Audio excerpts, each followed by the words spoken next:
It's time for the O Wrestling Podcast. I'm your host, CW. Thank you so much for listening. Make sure to hit the bell on YouTube to get notified whenever new videos go up, and subscribe to the podcast on any and all podcasting platforms. Today, we're talking about gatekeepers in professional wrestling. Who specifically am I talking about? Well, The Miz, really. I did a whole episode on the Miz appreciation episode. Maybe I'll put that out tomorrow. It's just sitting on my hard drive. But I wanted to jump ahead of that and talk about kind of his position in the card. I was going to say these days, but just in general. And then let's talk about, some other people who kind of do what he does. And I don't know if anyone else does what he does. The Miz, for the past 9 months, it seems since Triple H picked up creative, The Miz has been responsible for gatekeeping within WWE. Any and all NXT Triple H guys and gals who come through the doors seem to pass by The Miz first to almost get, a stamp of approval. I don't know what the deal is. The Miz is a professional. The man is a vet now. He is he's one of the I'm sure he's one of the locker room leaders, regardless of what people might say. He's been there, almost 20 years now. He's in the trenches there. And it's strange. Like, think back to when Johnny Gargano came back, Dexter Lumis, Bronson Reed, Candice LeRae, what is that guy's name? Rick Boogs.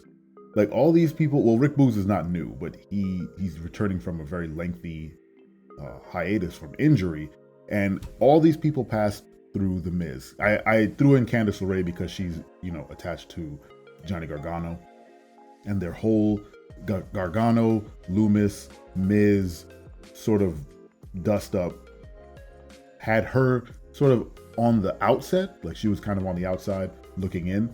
But they were all pretty much in the same boat. But when Rick Boogs came back, let me back up one. When Bronson Reed came back as like the hitter for The Miz in the Dexter Lumis angle, which I think we can safely and thankfully say that's over completely now, thankfully. But when he brought in Bronson Reed as like the hitman to take out Dexter Lumis, and everyone was like, wow, he brought in Bronson Reed now. And then the week after, Bronson was like, no, I'm not with him. He paid me to come and do this, so I'm going to go do my thing now. It was such not a strange occurrence, but it was certainly like so Miz is just the guy who opens the door for, new and returning talent to kind of get a face on TV, put them in a safe space to kind of get over. Miz will always be a bad guy. Miz is not going to be a face anytime soon. So if you want to get somebody over, it seems like they're just kind of buckling them to the Miz's rocket ship and just kind of letting them go. Granted, I don't see the Miz as that wildly popular guy. I see him as like the most consistent dude, and I think that's why they kind of pair each other up. They pair these people up with him because he's going to get them over. He's going to get them through, especially currently with Rick Boogs, who doesn't need the Miz to get over. He got over really, really hard with Shinsuke Nakamura last year, and the year before, I believe. So he's coming in with, I feel like they're moving him to Raw, and I think they see the split between Raw and SmackDown as a legitimate thing. So they were like, well, to get him over with the Raw audience, we have to pair him with someone who he can shine beside, right? He's not going to outshine The Miz, but he's certainly going to shine with him. And this past Raw, Boogs got to come out and beat up on a sniveling Miz who was, already laid out, saying he didn't want to, wrestle. And then he just got to literally manhandle him. I think he did like a pump handle slam or something. He like he like curled the Miz or something like that. He got to be the hero and beat up the sniffling guy, and then rock out, be the meathead that his character is. So yeah, the Miz is there to just kind of put people over. It's a thankless role, and it's weird when it's such an obvious role. When you see the matrix of it all. Triple H said back, what is it, the Raw Triple X, Raw 30, he said booking is hard. He said it on mic, and he's not wrong.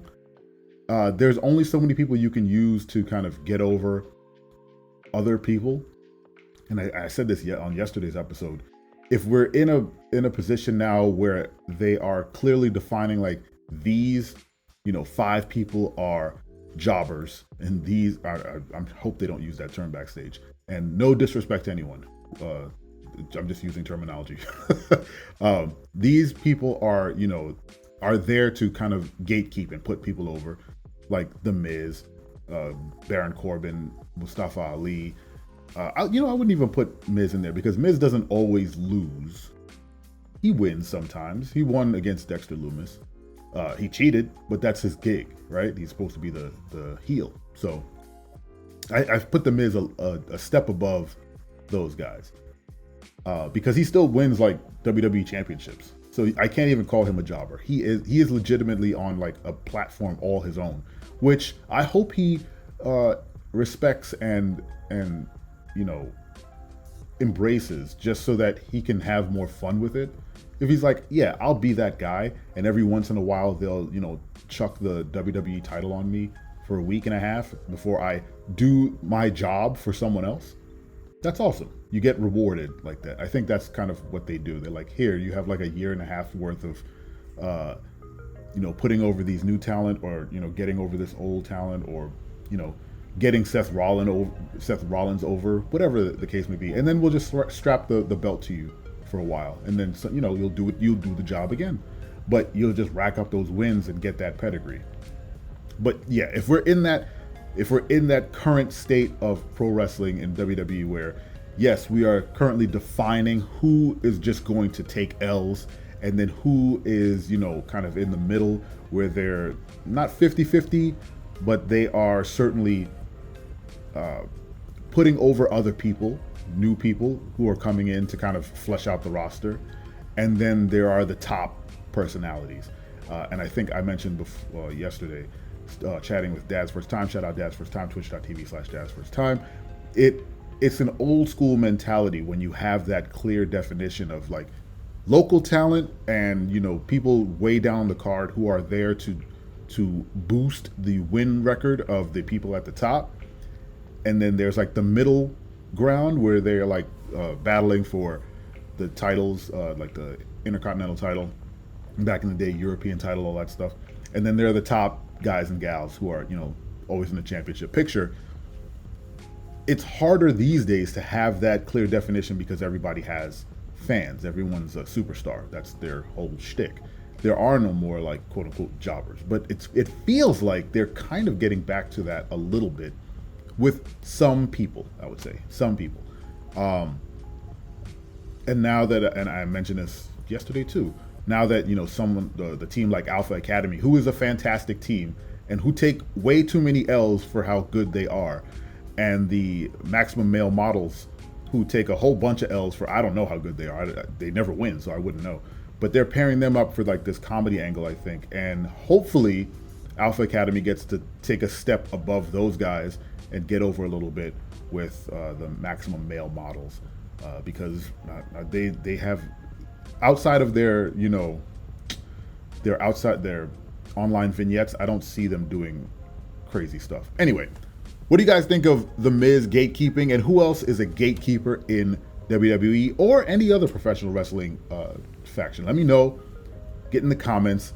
Thank you so much for listening. Make sure to subscribe, tell a friend, tell your mom, tell everybody about this wonderfully short wrestling podcast. And don't forget, I'm your friend, but if I ever see you in the ring, I can beat you. Don't you know? Yeah, yeah, yeah.